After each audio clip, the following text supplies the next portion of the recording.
नमस्कार. चला तर मग छान अशी रेसिपी बघूया. बनवायला सोपी आणि खायला पण छान लागते. इथं पॅन घ्यायचं आपल्याला. पॅनमध्ये तेल टाकून घ्यायचे, जिरे टाकून घ्यायचे. जिरे छान झाले का कांदा 4 कांदे मी बारीक चिरून घेतलेत, ते कांदे टाकून घ्यायचे. ते छान कांदा आपल्याला परतून घ्यायचा.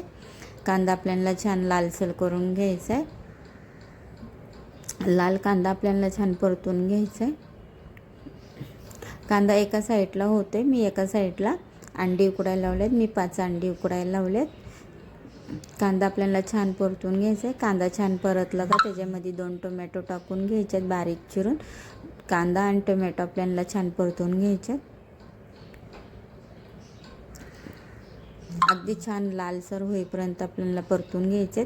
मीठ टाकून घ्यायचं आपल्याला, जेणेकरून आपले कांदा आणि टोमॅटो लवकर होईल. ते छान परतून झाले का कांदा टोमॅटो, तर इथं आपल्याला सुके मसाले टाकून घ्यायच्यात. मी इथं धना पावडर 2 चमचे टाकली आहे, मिरची पावडर 2 चमचे टाकली आहे, हळद टाकली आहे आणि थोडासा घरचा लाल मसाला टाकलेला आहे आपला. छान मिक्स करून घ्यायचं आपल्याला. छान आता आपल्याला तेल सुटस तर आपल्याला हा मसाला सगळा परतून घ्यायचा आहे. थोडंसं पाणी टाकलं तरी चालेल, मी इथं थोडंसं पाणी टाकले. छान आपल्याला तेल सुटस तर परतून घ्यायचं आहे. कांदा आणि टोमॅटो आणि आपले सुके मसाले सगळे मी अर्धा ग्लास पाणी टाकून घेतले. छान मिक्स करून घ्यायचे. अशा प्रकारे आपल्याला तेल सुटस तर कांदा आणि टोमॅटो छान परतून घ्यायचं आहे. उकडलेले अंडे मी इथं किसणीच्या सहाय्याने आपल्याला किसून टाकून घ्यायचे. ते मी 5 अंडे घेतले, ते तुम्ही तुमच्या अंदाजानुसार घेऊ शकता.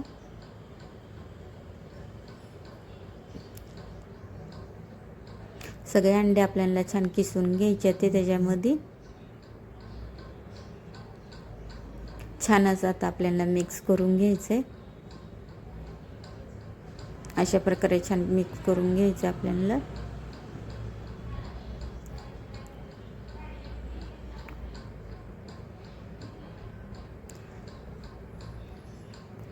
छान परतून झालं का त्याच्यावरती आपल्याला छान अशी कोथिंबीर टाकून घ्यायची आहे.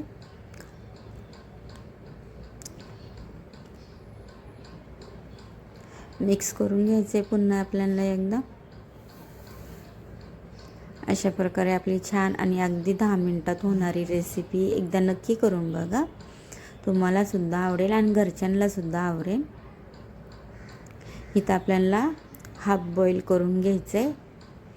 तव्यामध्ये तेल टाकून घेतले, त्याच्यावरती अंडं आपल्याला फोडून घ्यायचं आहे. मीठ टाकून घ्यायचे, मिरची पावडर टाकायची आहे, थोडासा गरम मसाला टाकून घ्यायचा आहे त्याच्यावरती आणि चारही बाजूने आपल्याला ते अंडं मोकळं करून घ्यायचं. तुम्ही बघू शकता अशा प्रकारे. आणि आपल्याला ती भुर्जी काढून घ्यायची छान अशी झालेली आणि त्याच्यावरती आपल्याला ते हाफ बॉईल टाकून घ्यायचे. रेसिपी आवडली असेल तर नक्की